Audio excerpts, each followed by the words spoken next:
everybody do it.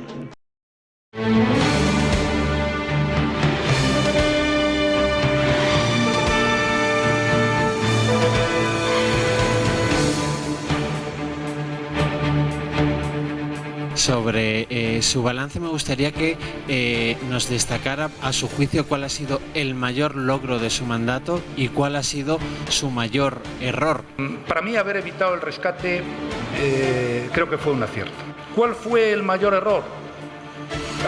Castigarme no sé si tiene mucho sentido. Yo sí puedo decir una cosa. Yo he tenido que tomar muchas decisiones que no me gustó nada tomarlas. Se acabó. Han pasado 1.405 días desde el que el presidente del gobierno tomó posesión del cargo. Era un 21 de diciembre de 2011. Hoy ha concluido su mandato. Ahora su presidencia entra en funciones. Ha hecho balance de estos casi 4 años y preguntado si era capaz de citar alguno de los errores que haya podido cometer en este tiempo, no ha sido capaz de enumerar ninguno. Entendiendo que ya ha comenzado la campaña, el presidente ha perdido una enorme ocasión de humanizarse y disculparse ante los ciudadanos. 5W, Beatriz Rojo, buenas noches, empezamos con el qué. Muy buenas noches, Gonzalo. El presidente del Gobierno ha hecho oficial lo que era un secreto a voces, la convocatoria de elecciones para el día 20 de diciembre. Tras el anuncio, ha hecho balance. En sus palabras iniciales, solo ha remarcado el cambio de tendencia económica que ha sufrido España tras la funesta herencia recibida de Zapatero. Y es cierto, los números, como veremos más adelante, hablan por sí solos, pero la gestión de un país no son cifras macroeconómicas. El presidente ha apurado los plazos para la convocatoria de elecciones para conseguir su objetivo, dejar los presupuestos de 2016 aprobados. El nuevo Congreso de los Diputados se constituirá el día 13 de enero del año 2016. Es entendible el triunfalismo de Rajoy. Hay un solo dato que es demoledor, aunque no suficiente. Hay 100.000 parados menos que en la época de Zapatero, pese a lo recibido y todo lo caído, pero poco más. De todo lo que no tiene que ver con las cuentas públicas, poco o nada. No ha querido mojarse sobre corrupción, sobre transparencia, sobre asuntos morales tan polémicos esta legislatura. El presidente se aferra a la economía para no perder el sofá de la Moncloa, porque de pactos ni hablamos. El presidente responde a la hipótesis de que alguna otra formación pida su cabeza para gobernar, asegurando que pretende seguir vivo mucho tiempo y que su cabeza está muy bien donde está. La pelota ahora está en el tejado de los españoles, que tendrán que decidir frente a 3 opciones: votar a partidos de izquierda y populistas, seguir con un gobierno exitoso en materia económica pero sin fundamentos en lo moral, o optar por una tercera vía que supone Ciudadanos, una formación sin experiencia alguna en la gestión. Tiempo de análisis. Las palabras de Rajoy huelen a reelección o a despedida. Editorial con Eduardo García Serrano.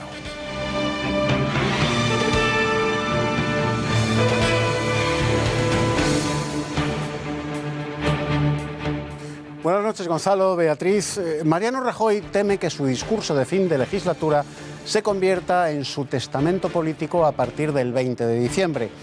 Por eso lo ha centrado en la única faceta de su gobierno que ha cosechado el aplauso de la derecha internacional, entendiendo, ojo, como tal, solamente a Merkel, la Comisión Europea y el Fondo Monetario Internacional. Todo han sido, según él, éxitos económicos que, según Rajoy, han evitado una ucronía, el rescate de España. Tal es el camino de prosperidad en el que don Mariano ha situado a España, que Rajoy ha advertido contra las aventuras emergentes y les ha pedido paciencia a los más de 4 millones de parados que desesperan en el desempleo. Su ausencia de autocrítica recordaba paradójicamente a la de los comisarios políticos de los soviets, cuando afirmaban que el partido no se equivoca nunca.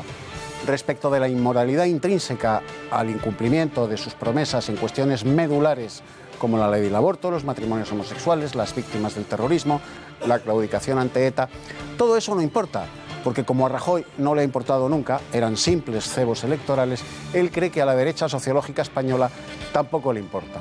Bueno, el 20 de diciembre las urnas le dirán qué es lo que de verdad le importa a la derecha social española.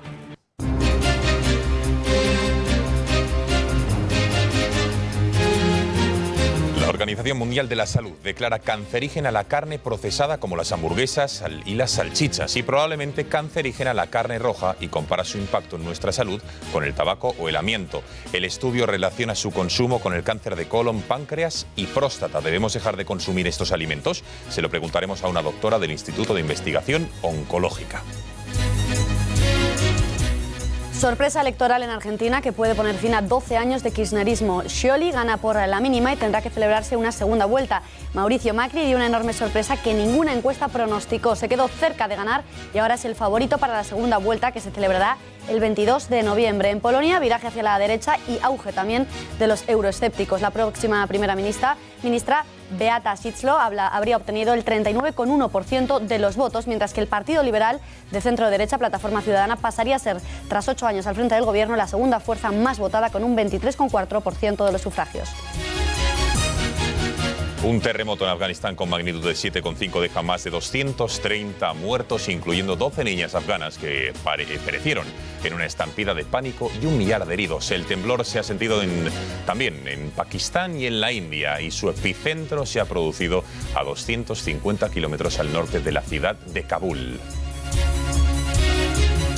Hoy lunes, en El Mundo en Guerra, abordaremos las misiones que nuestro ejército desarrolla fuera de nuestras fronteras. ¿Cuántos militares componen las Fuerzas Armadas? ¿Con qué criterios se destina un militar fuera? ¿Cuáles son las operaciones estratégicas para nuestro país? Lo veremos en un minuto de la mano del analista de seguridad y defensa, Bruno Navarro.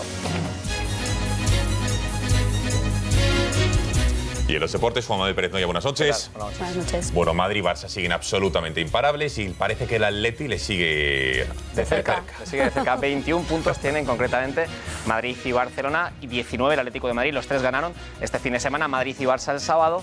Madrid el sábado, Barcelona y Atlético el domingo. El Madrid además lo hizo en Balaídos ante el Celta, uno de los aspirantes también al título, por lo menos en lo que a victorias hasta ahora se refiere. Eso sí, hay lío. Mascherano insultó a Liniers y ojo porque la sanción le puede hacer perderse el próximo clásico. En el tiempo de deportes lo analizamos.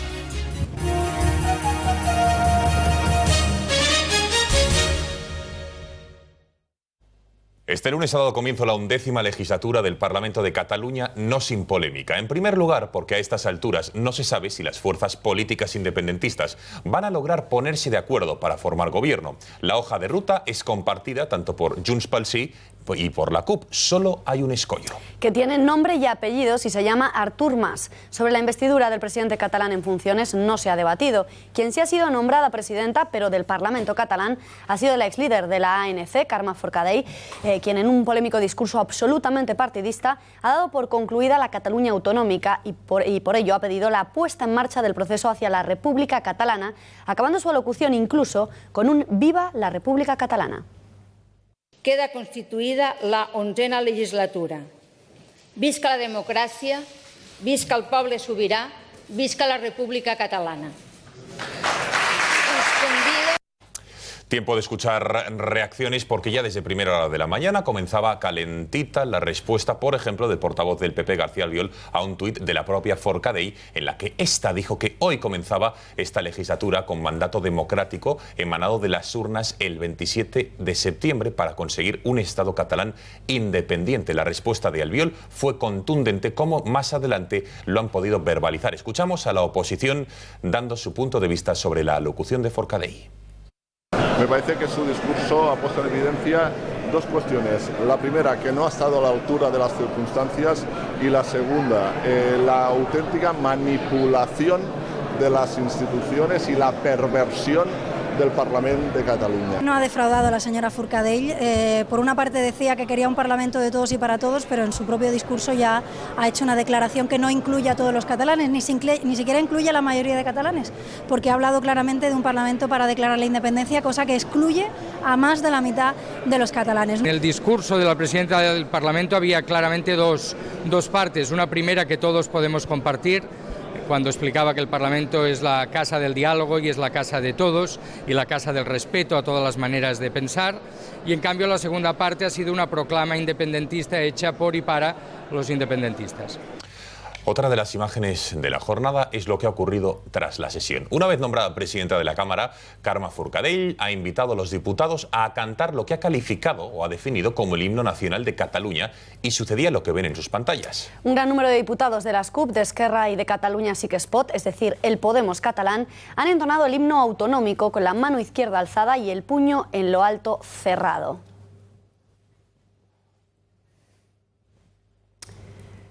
Eduardo, vuelve a un Parlamento autonómico el saludo del puño en alto. ¿Y por qué lo alzan algunos diputados? Bueno, pues vamos a tratar de explicarlo, Beatriz. Es de suponer, para empezar, que a la plácida, laboriosa y ordenada burguesía catalana le habrá producido escalofrío ver cómo la izquierda separatista catalana se ponía hoy en pie en el Parlamento para cantar el Segador, el himno nacional de Cataluña, según Carmen Forcadell, puño en alto después de que su presidenta acabase su discurso rupturista con España al grito de «Viva la República Catalana». El saludo puño en alto es un saludo siniestro en todas las acepciones del término.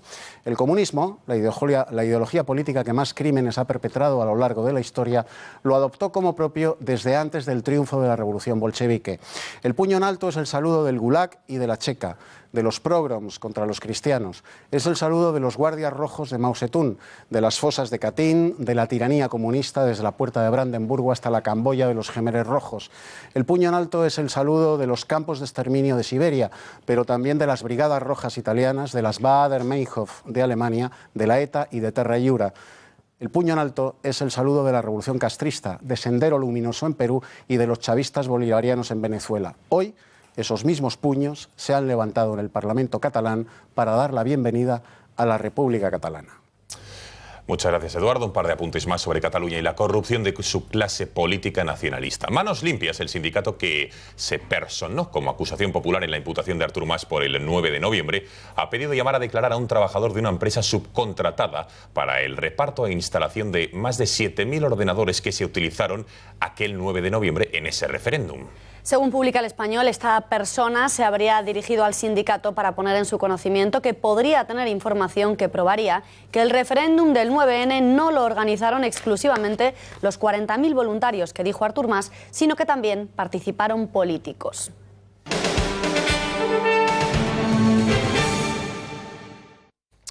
El presidente del gobierno considera que es el mejor candidato que tiene su partido. Si no, dice, no se habría presentado a las elecciones generales. Mariano Rajoy ha querido hacer balance de su legislatura, aunque una vez más se ha ceñido a su gestión económica. El presidente del gobierno ha evitado hacer autocrítica, aunque ha reconocido que el momento más duro fue cuando se vio obligado a subir los impuestos para evitar el rescate. Respecto a Cataluña, se ha mostrado dispuesto a dialogar, pero ha marcado una línea roja. No negociará, dice, con lo que no es suyo.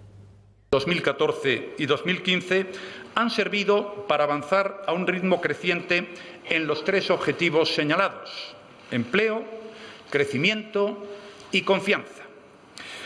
Hemos pasado de una destrucción de 1.430 empleos diarios en 2011 a la creación de 1.492 empleos diarios en 2015. No duden de que el Gobierno y las Fuerzas Armadas no descansarán ni un minuto hasta que los encontremos. Nunca me he negado a dialogar, a negociar ni a escuchar las propuestas del señor Mas. Jamás lo hice. Siempre que me ha llamado o ha querido verme, he estado a su disposición. Eso sí, nunca le he engañado sobre los límites de ese diálogo. Como saben, España ha brindado su experiencia en la gestión de fronteras y aboga por una solución integral que pasa por actuar sobre las causas que motivan este éxodo masivo. No irá en nuestro programa electoral una reforma de la Constitución. Pero tenga usted la total y absoluta certeza de que yo estaré, como siempre he estado, abierto a escuchar las propuestas que puedan hacer los demás. ¿Cómo convencería usted a un católico para que votara al Partido Popular en las próximas elecciones? Soy católico, pero no le voy a pedir a ningún católico que me vote por ser católico. Pero desde luego, yo lo que no voy a hacer es agredir a ninguna religión y mucho menos a la católica, como parece que algunos pretenden hacerlo. En este informativo hemos querido hacer nuestro propio balance de la gestión de Mariano Rajoy al frente del Gobierno de la Nación durante los últimos 4 años, con la ayuda de los principales periodistas y analistas de este grupo de comunicación: Eurico Campano, Xavier Cajo, Kiko Méndez Monasterio, José Antonio Fuster y también Eduardo García Serrano. Así que, si les parece, con ellos vamos a hacer un repaso de estos 4 años de gobierno. Empezamos por la gestión económica del Ejecutivo del PP. Eurico Campano, ¿ha conseguido Rajoy sacar a España de la crisis como proclama el Gobierno en las últimas semanas y hoy ha vuelto a recalcar? Muy buenas noches.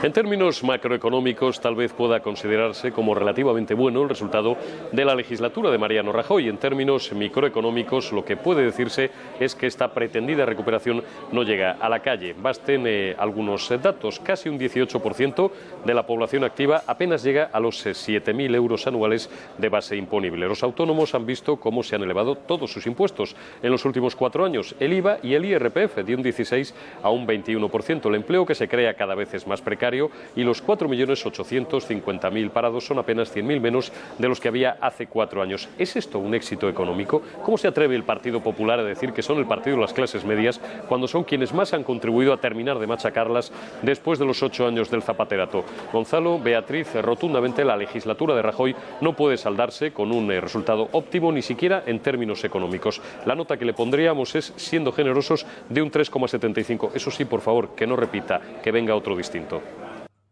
Gracias, Eurico. Abordamos ahora los casos de corrupción. Desde la oposición definen estos 4 años como la legislatura de la corrupción.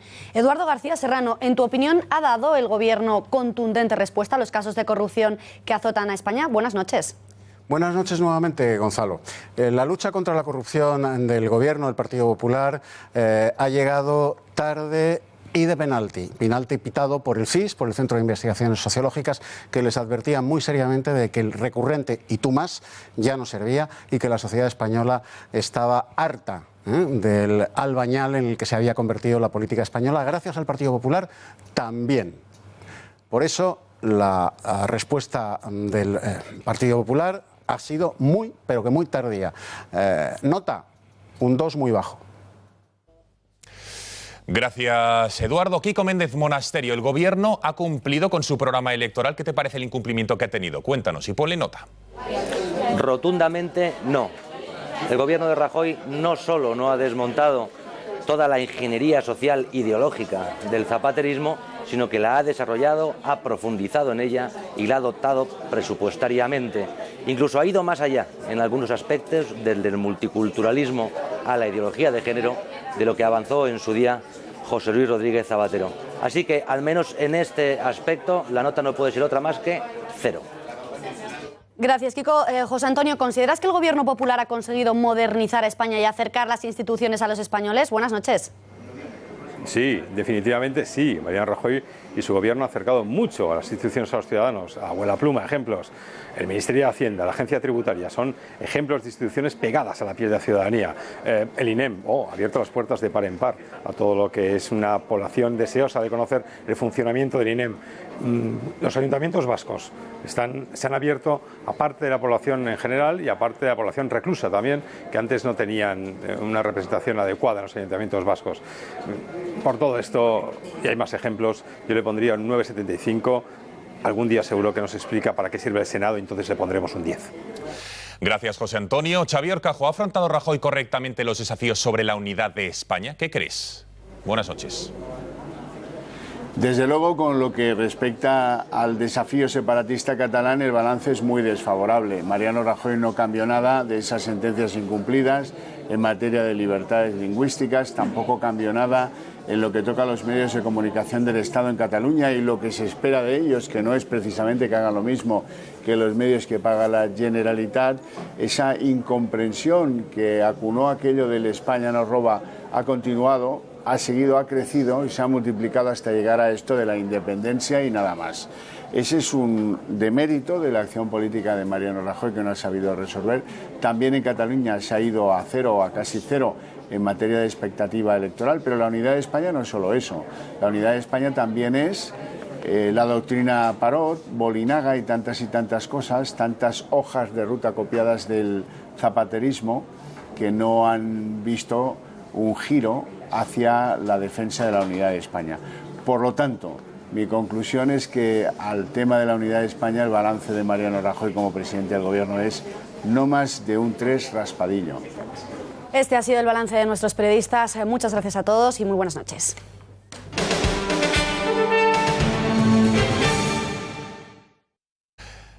Demoledor informe de la Organización Mundial de la Salud contra la ingesta de carne roja y carne procesada, como por ejemplo la charcutería o la salchicha. Según afirma este organismo, dependiente de la ONU, son cancerígenas para los humanos, en más o menor grado. El segundo tipo de carne, la procesada, es la que incluyen en el grupo 1, el más importante, el más peligroso, de alimentos en la que, por ejemplo, ya están sustancias como el tabaco, el amianto o el humo del diésel. Sobre la carne roja disminuye el grado de peligrosidad al asegurar que probablemente es cancerígena. Conclusiones tras un grupo de trabajo de 22 expertos de 10 países que consideran que hay evidencias suficientes de que el consumo de carne procesada, como el fuet, las salchichas y los embutidos en general, causan cáncer de colon. Sobre la carne roja, pese a que no hay tantas evidencias, también lo califican de cancerígeno, no solo en el colon, sino también en el páncreas y la próstata. Para analizar el alcance de esta medida tenemos conexión con la doctora Marta Blanco, médico experta en oncología, a quien ya saludamos. Doctora Blanco, muy buenas noches. Hola, buenas noches. En primer lugar, ¿debemos dejar de comer carne procesada de la vaca o el cerdo inmediatamente? No, en ningún caso es necesario dejar de comer. Lo que es importante es, como siempre, el no comer cosas en exceso. Cuando hablamos de dietas saludables, hay una cosa que es la dieta mediterránea, que desde la Asociación Española contra el Cáncer venimos desde siempre recomendando para prevenir el cáncer. Dentro de esa dieta, una de las recomendaciones habla de que se limite el consumo de alimentos de origen animal, sobre todo si son carnes rojas o alimentos de tipo procesado, a un uso esporádico, es decir, 1 o 2 veces en semana, como mucho, no de forma cotidiana y habitual en nuestro día a día. Por eso, si se toma de forma adecuada, no hace falta eliminarlas de nuestra dieta. Vayamos por partes. La OMS distingue entre 2 tipos de comida animal que producen cáncer. Vamos con la charcutería o salchichas, ya que llega a comparar su peligrosidad cancerígena con sustancias como el tabaco o el amianto. ¿Qué cree? La cuestión es que sabemos desde hace tiempo que las carnes rojas tienen mayor densidad energética, tienen mayor contenido de grasas y eso facilita el que sea un factor de riesgo para algunos tipos de cáncer. Los alimentos de tipo charcutería, ahumados, ensalazones, son alimentos que también hay que consumir de forma moderada porque tienen aún mayor densidad energética que las carnes rojas por sí mismas. Entonces, es por esto por lo que se hace distinción. Entiendo que las dietas que están basadas en este tipo de alimentos sabemos que tienen un alto riesgo de facilitar algunos tipos de cánceres, pero insistimos en que es un tema en el que siempre con moderación hay determinadas cosas que se pueden comer sin problema. Queda clarísimo. Doctora Blanco, muchísimas gracias por haber atendido a las cámaras de este informativo y muy buenas noches.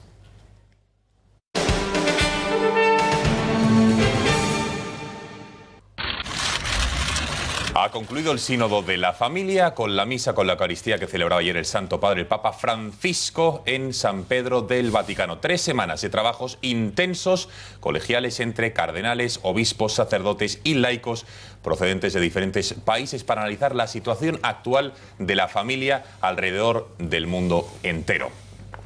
Para analizar qué es lo que ha dado de sí, porque como saben los prelados, todos los obispos, los cardenales ya han vuelto a casa y ahora toca saber qué ha cambiado en la relación de la Iglesia para con la familia. Contamos con la presencia de nuestro plató de Gabriel Ariza, director de infovaticana.com o .es. Gabriel, buenas noches. .com, buenas noches. .com, muy importante, que se diga bien. Siempre me lío con los dominios. Sí, bueno, en fin, diario. Con usted hablamos hace justo 3 semanas en este mismo informativo. Usted restó, digamos, expectación a lo que podía dar de sí este sínodo, sobre todo a los rumores de que casi podríamos hablar de un cambio de 180 grados en el rumbo de la Iglesia en su relación con la familia. Parece que lo que usted vaticinó se ha cumplido, porque pocos cambios. Sí, resté expectación a quienes pensaban que la Iglesia iba a renunciar a su doctrina de 2000 años para adaptarla a los nuevos vientos, como pedían algunos obispos, fundamentalmente los venidos de Alemania. Lo que ha quedado claro después del sínodo es que efectivamente la doctrina de la Iglesia no puede cambiar. Por mucho que algunos se empeñen, pues la verdad de Cristo está en el Evangelio y no va a cambiar. Sí que cambian las maneras de aproximarse a determinadas situaciones o las maneras de abordar determinadas situaciones, pero lo fundamental, que es que el matrimonio es uno con una y para siempre, y que quien abandona a su mujer y se casa con otra comete adulterio, eso no puede cambiar. Gabriel, vayamos por partes. Por ejemplo, ¿en qué va a cambiar la relación de la Iglesia con los divorciados vueltos a casar? ¿Van a poder comulgar? ¿Van a poder participar de los sacramentos? Hay dos elementos de la Relatio Finalis, del documento final que se aprobó el pasado sábado del Sínodo, que dan lugar a entender que este sínodo se tiene que entender dentro de una hermenéutica de continuidad con los magisterios de los papas anteriores, ¿no? Uno de ellos es que el documento más citado, el texto más citado por en la Relatio Finalis, en el documento final del sínodo, es la Familiaris Consortio, que es un documento del Papa Juan Pablo II del año 81, una exhortación apostólica sobre la familia. Es decir, que más continuidad no puede haber. El documento más citado por los padres sinodales es un documento de hace 35 años del Papa Juan Pablo II en el que reafirma el valor de la familia. El otro punto, si no os importa, os voy a leer un párrafo que hemos traducido de la Relatio Finalis que deja muy claro que en la cuestión del adulterio la ley no admite gradualidad, es decir, o se está en gracia de Dios o no se está en gracia de Dios, y si no se está en gracia de Dios no se puede comulgar, o sea, no hay duda. Dice los padres sinodales que la entrevista con el sacerdote en el fuero interno ayuda a la formación de un juicio sobre la situación, sobre lo que dificulta la posibilidad de una participación más plena en la vida de la Iglesia, del matrimonio. Dice que en la misma ley no hay gradualidad y, por lo tanto, este juicio no puede nunca prescindir de las exigencias de la verdad y de la caridad, del Evangelio propuesto por la Iglesia. Es decir, no hay lugar a dudas que es decir, que no cambia nada. No van a poder comulgar y no van a poder participar de los sacramentos. Cambia que efectivamente hay un juicio, un discernimiento, que es la palabra clave del documento final, con el sacerdote, en el cual la pareja puede discernir en su situación qué es lo que impide que haya un acercamiento más pleno a la vida de la Iglesia y cómo vencer esos caminos. Pero lo que está claro es que se vuelve a decir que no hay gradualidad, es decir, o se está en adulterio o no se está en adulterio, con lo cual nada cambia, evidentemente, en ese sentido. Pues el cardenal Casper ha dicho lo contrario en una entrevista en Rotativo Italiano que han publicado ustedes también en su web, ha abierto la puerta para dar la comunión a los divorciados, incluso asegurando que sería sacerdote a sacerdote en cada caso el que al final tendría ese discernimiento del que usted hablaba. Eso ha sido siempre así, es decir, cualquier sacerdote puede en una conversación con un matrimonio o con una pareja casada por lo civil, puede analizar su caso y sus particularidades y en determinadas circunstancias, por ejemplo, si viven como hermanos y practican la abstinencia sexual, pueden acercarse a la comunión, aunque sea un matrimonio vuelto a casar. Evidentemente el cardenal Casper, que había anunciado a bombo y platillo que la Iglesia iba a renunciar a su doctrina secular sobre el matrimonio y la familia, incluso había dicho que se iba a abrir a las parejas homosexuales, etcétera, pues lógicamente tiene que tratar de arrimar el ascua de los padres sinodales a su sardina, en lugar de humildemente reconocer que sus tesis han fracasado y sus propuestas no han sido seguidas por los demás obispos que sí que quieren que la Iglesia se mantenga fiel a la verdad de Cristo, ¿no? Gabriel, hablabas de los gays hace un momento. ¿Con los gays abre la Iglesia la puerta a aprobar las relaciones homosexuales y lo que gran parte de los medios de comunicación definen como las nuevas familias? En absoluto. El documento del año pasado, al final del sínodo extraordinario del año pasado, sí que contenía, a pesar de que no había sido aprobado por los padres sinodales, algunas expresiones que muchos obispos denunciaron que podían ser ambiguas o podían entenderse mal. En este caso, el texto no puede ser más claro. La cuestión homosexual se aborda de manera absolutamente concordante con la tradición de la Iglesia. Se dice que no hay fundamento alguno para asimilar o establecer analogías, ni siquiera remotamente, entre las uniones homosexuales y el designio de Dios para el matrimonio y la familia. Y además aprovechan los padres sinodales para denunciar las presiones que reciben tanto las iglesias locales en lugares del mundo como por ejemplo en España o en Estados Unidos para aprobar este tipo de uniones, como que los organismos internacionales condicionen la ayuda financiera a países pobres a la introducción de leyes que destruyan el matrimonio como el plan de Dios y lo establezcan analogías con otro tipo de uniones que nada tienen que ver. Con lo cual es incomparable un matrimonio natural con un, en fin, con ese otro nuevo tipo de uniones. Bien, hemos hablado de los divorciados vueltos a casar, de los homosexuales. El celibato era otro de los apuntos en los que en los medios de comunicación se barruntaba que podía cambiar. La posición de la Iglesia respecto a los sacerdotes y religiosos. ¿Se ha puesto en cuestión que los curas puedan casarse y tener una familia? Es una de las cuestiones en las que los medios de comunicación de masas han demostrado su profunda ignorancia sobre las cuestiones de la vida de la Iglesia. No estaba en el programa. No lo dirá por nosotros. No, en absoluto, en absoluto. Bien. Aquí el análisis es siempre fino y riguroso. Bien. No, pero los grandes periódicos, digamos, la prensa anticristiana, anticlerical, había dejado claro, había hablado del programa del sínodo, nada tiene que ver, no se habían leído los instrumentos de trabajo, los de lineamiento, y en este caso evidentemente no hay una sola referencia ni al celibato ni al no celibato en el documento final, porque no era la cuestión era hablar de la familia y del matrimonio. Gabriel, si los pilares de la Iglesia no se han cambiado, entonces ¿para qué convocar un sínodo sobre la familia de 3 semanas? Como diría el Papa, ¿para qué tanto lío? Porque el sínodo es una institución que se estableció hace 50 años para que los obispos del mundo se reúnan y analicen las cosas. La doctrina de la Iglesia no cambia, evidentemente, pero sí que la Iglesia está siempre reformándose y adaptándose a las circunstancias concretas, porque tiene que dar, no puede dejar de dar una respuesta pastoral y doctrinal a las cuestiones que preocupan a las personas en todo el orbe católico, ¿no? Queda clarísimo. Gabriel Ariza, director de infovaticana.com. Déjenme decirlo, no se pongan nerviosos. Gracias y buenas noches. Muchas gracias. Buenas noches.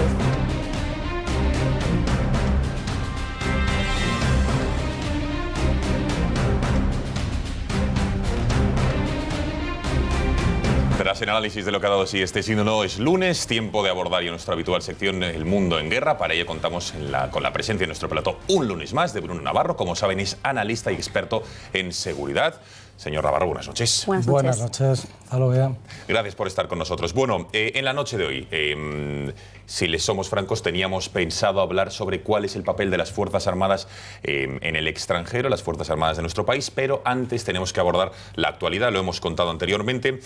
En Canarias, el otro día desaparecía, o siguen todavía a día de hoy, las labores de búsqueda de los 3 militares del Ejército del Aire que siguen desaparecidos desde el pasado viernes. También el helicóptero. Bruno, ¿qué sabemos de lo ocurrido? Bueno, sabemos, sobre todo lo que no sabemos son muchas cosas. No sabemos que el helicóptero salía de Senegal, es importante para el tema que nos ocupaba hoy, el tema de Senegal, puesto que llevaban 2 semanas de unos ejercicios, unas maniobras con sus homólogos del SAR, del Servicio de Rescate Aéreo de Senegal, y es importante porque esto entra dentro del plan de diplomacia de defensa, por el cual, aunque ellos no estaban en una misión oficialmente constituida o formalmente constituida, sí que otros, en Cabo Verde o en otros lugares de ahí, sí que tenemos misiones ejerciéndose. Luego, no era una misión, pero tenía particularidades muy similares. Lo que realizaron es una salida de Senegal de vuelta a casa, en la que pararon en Mauritania, escala técnica, y el segundo tramo, que era en el que tenían que llegar a Canarias, pues nunca llegaron. La hipótesis más plausible es un accidente, pero no, como ya ha dicho el ministro y el presidente del gobierno también, que no están abiertos a cualquier posibilidad, precisamente por la falta de datos. Podría haber un derribo, no es lo más posible, pero es una de las posibilidades. España y Marruecos están buscando con todos los medios a su alcance y, como hemos dicho, que hay varias posibilidades, todo está abierto, buscan tanto dentro del helicóptero, por si estuvieran los cuerpos en vida, Dios no lo quiera, se encontrarán dentro, están los buzos trabajando allí, aún no han podido llegar, condiciones climatológicas, 40 metros de profundidad, pero esperamos que tarde o temprano lleguen. También se baraja la posibilidad que estén en una balsa, hayan podido salir, estén en una balsa a la deriva, con lo cual se están haciendo rastreos por avión y helicóptero, y por otro, la 2 se está buscando en la costa o en barcos, ya que se había adelantado la posibilidad de que pudieran ser secuestrados o rescatados de alguna forma. Pero en cualquier caso, ya sea en balsa, como ha dicho usted, ya sea porque estén en profundidad en la cabina, ¿no hay algún sistema de balizas, de seguimiento, de geolocalización que permita y facilite las ayudas de rescate de los rescatadores, si valga la redundancia? Sí las hay, y al parecer alguna de ellas se ha activado. No hay muchas informaciones, al parecer incluso bengalas o alguna baliza se activó, pero hay informaciones contradictorias. Ya en el accidente que costó la vida a cuatro militares, el quinto que sobrevivió es uno de los desaparecidos en esta ocasión, el sargento. Ya en el informe final se estableció que hubo algún fallo en alguna de las balizas, pero bueno, habrá que esperar ya las investigaciones posteriores. Ahora se está yendo bastante a ciegas en este momento en la búsqueda. Bruno, estaremos muy atentos a lo que ocurra con estos militares. Abordamos ya el papel de nuestras Fuerzas Armadas en el extranjero. ¿Cuántos militares componen las Fuerzas Armadas de nuestro país y cuántos de ellos están ahora mismo destinados en misiones fuera de nuestras fronteras? Pues nosotros tenemos autoaprobados o autopermitidos 140.000 militares. Actualmente la cifra ronda los 122.000, de los cuales hay unos 2.600, no llega en este momento en misiones al exterior. La cifra varía porque se cierra una misión, se abre otra, no se abre, pues puede variar. En este momento se acercan los 2.600 militares en unas 15, 16 misiones que tenemos abiertas. 15 o 16. Antes de abordar alguna de las misiones que tenemos abiertas, para intentar que el espectador lo entienda, yo también. ¿Por qué un militar es destinado a otro país? O sea, ¿en qué condiciones? ¿Por qué él lo solicita? ¿Porque directamente sus superiores, sus mandos, le ordenan irse a ese destino por algún criterio que a lo mejor desconocemos? Y por otra parte, ¿uno se puede negar o aducir razones personales o de poca conveniencia el ir al destino que le han asignado? Todo militar, por el hecho de serlo, es voluntario para ir a la guerra, matar y morir. Es así de claro, así de llano. Eso es parte del contrato moral que se firma, incluso diría físico, que se firma al entrar a las Fuerzas Armadas, en los ejércitos. Dicho esto, a la hora de generar unas fuerzas para una misión en el exterior, no se están pidiendo voluntarios porque lo que se suele enviar son unidades constituidas. El ejército en tiempos de paz se prepara para la guerra. Para eso, una serie de personas unidas, con una jerarquía y unas misiones cada una distinta, se entrenan para producir los efectos oportunos en tiempo de guerra.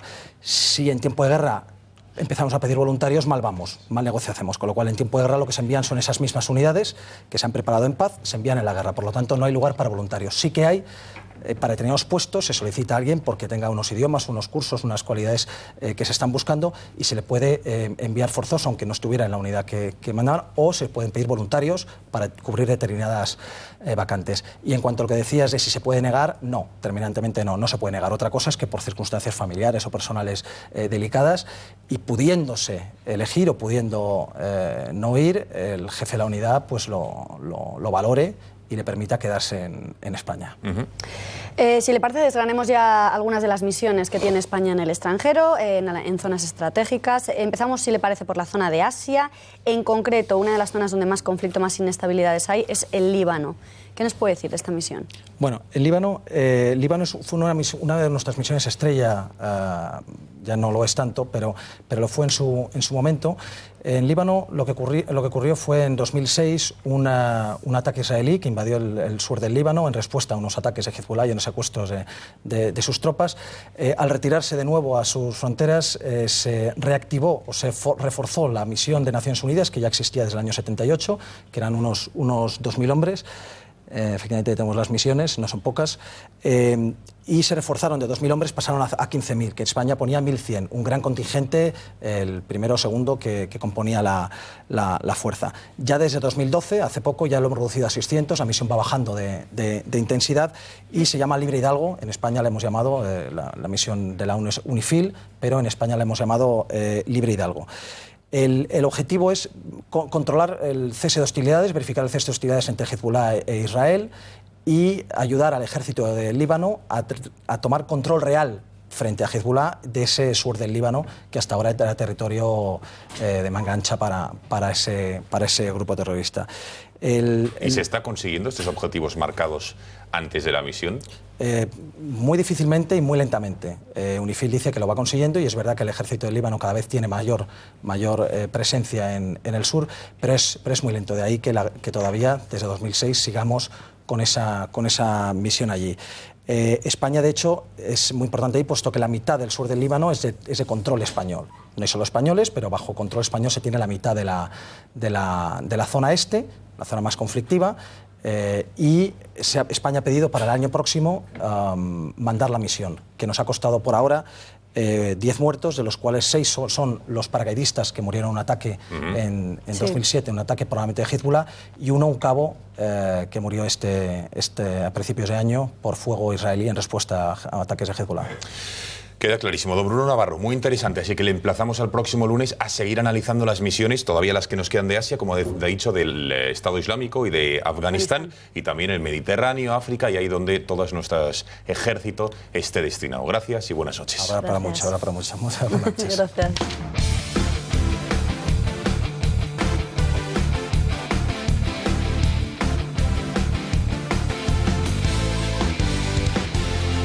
Deportes, Juan Manuel Pérez Noya, buenas noches. De nuevo, hola, Juanma, buenas noches. Sanción a Mascherano. ¿Qué barruntas? No solamente yo, sino la Federación, la Liga. Bueno, estamos pendientes de saber mañana, lo sabremos, la sanción definitiva del Comité de Competición a Mascherano después de decir al Liniers una frase, la concha de tu hermana. El Barça ha recurrido y hoy Javier Tebas se ha manifestado y ha dicho que preferiría que Mascherano no fuera sancionado y que por tanto llegase al Clásico. Respecto al insulto, bueno, si fuese en Argentina lo valoraría de una forma diferente de lo que lo valoro aquí, ¿no? Nada más, no. no me da la sensación que sea un insulto muy grave, por lo menos en el entorno español, ¿no? A mí me dolería pero cualquier jugador que no pueda jugar el Clásico, ¿no? Yo quiero que en el Clásico estén los mejores jugadores, pero si el jugador ha cometido una infracción, de acuerdo con el comité de competición, pues tendrá que sancionarle. Bueno, pues en el Barcelona están pendientes de saber efectivamente si el comité de competición, después de reunirse mañana, sanciona o no sanciona al argentino. ¿De qué depende exactamente? De si consideran que lo que le dijo a Liniers es un menosprecio o es un insulto. Lo vamos a ver justo en pantalla. Estos dos artículos son los que definen esta sanción. En caso de que consideren que la frase de Mascherano es un menosprecio, le caerían o 2 o 3 partidos. Sin embargo, si consideran que directamente miró a Liniers y la frase que le dijo fue un insulto, por tanto le podrían caer 4 partidos. ¿Qué partidos serían? Lo vemos justo en la siguiente pantalla. Ahora mismo, a continuación, dependiendo de si es un menosprecio o de si es un insulto, se consideraría una falta leve o una falta grave. En el caso de que fuera una falta leve, un menosprecio, lo estamos viendo, le podrían caer 2 partidos que se jugarían siempre, serían siempre de la misma competición en la que ocurrió ese menosprecio. En Liga, en este caso, se perdería el partido del Getafe y el partido del Villarreal. Sin embargo, si consideran que es un menosprecio grave, se perdería 3 partidos, no solamente el del Getafe, sino también el del Villarreal y el que vendría a continuación, el de Liga contra el Real Madrid. Por tanto, Mascherano no podría jugar el Clásico. Habría otra posibilidad, en el caso de que se considerase que directamente es un insulto, no un menosprecio, lo que le dijo Mascherano a Liniers, se perdería 4 partidos en todas las competiciones. Primero, el que disputaría ante el Villanovense y posteriormente los 3 a continuación de Liga. Getafe este fin de semana, Villarreal la siguiente y ya el día 21 de noviembre el Clásico ante el Real Madrid. Un Real Madrid que jugó ante el Celta el pasado fin de semana, el sábado en este caso, hizo los deberes y en el que el héroe fue Keylor Navas. Lo estamos viendo no solamente en el campo, luciéndose con sus paradas, salvando al Real Madrid, sino también fuera, donde hizo felices a estos 2 niños. Primero, a este en el aeropuerto, firmándole los guantes, y posteriormente, ya en el autobús del equipo, bajándose para atender a este otro seguidor, al que atendió, firmó, estuvo con él, y finalmente se hizo bastantes fotos. Y el que estamos viendo es Lucas Alcaraz, que esta mañana se ha despedido de la plantilla de Levante, es el segundo entrenador cesado en Primera División después de Paco Herrera. Se ha despedido esta mañana, que es cuando se ha enterado de que estaba despedido, porque Kiko Catalán ayer no pudo ponerse en contacto con él y le despidió por email. Vamos a escucharle. Pues tengo que reconocer que no hemos tenido la oportunidad de comunicárselo y por eso en la hora y media los hemos tenido esperando y esperamos que mañana por la mañana poder sentarnos personalmente con él.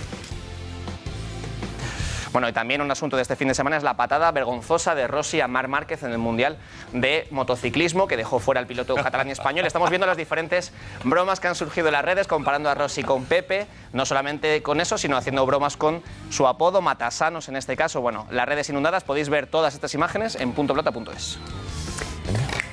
Muchas gracias, Juanma. Se nos acaba el tiempo. Les queremos recordar antes el Club de Amigos. Señores, nada, agradecerles la presencia de todos aquellos miembros, socios y espectadores de este grupo de comunicación que lo están viendo en sus pantallas. El pasado viernes en el restaurante Guinoa acudieron al primer campeonato de MUS del grupo Intereconomía, con rostros conocidos como el de Alonso Caparrós. Más de 58 personas participaron, así que les damos gracias en esta tarde de diversión que tuvimos. Señores, Beatriz, ¿nos vamos? Nos vamos, les dejamos con gaceta.es. Ahí pueden seguir informados en todo momento y también con puntopelota.es.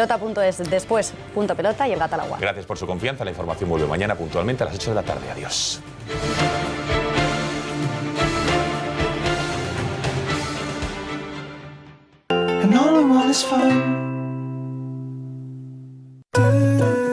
El verde te relaja. El azul te transmite confianza y seguridad. En CaixaBank verás la vida de otro color. Con el pack Multiseguros tendrás todos tus seguros en una sola cuota mensual sin coste adicional. Y además podrás disfrutar de hasta 3 meses gratis. CaixaBank. Tú eres la estrella. Una velada en Restaurante Portonovo se transformará en un momento especial en nuestros salones o en nuestra terraza, disfrutando de nuestros platos que le evocarán los sabores y las texturas del mar de la tierra de Galicia. Si lo que prefiere es tomarse un aperitivo o disfrutar de una comida informal, podrá hacerlo en nuestra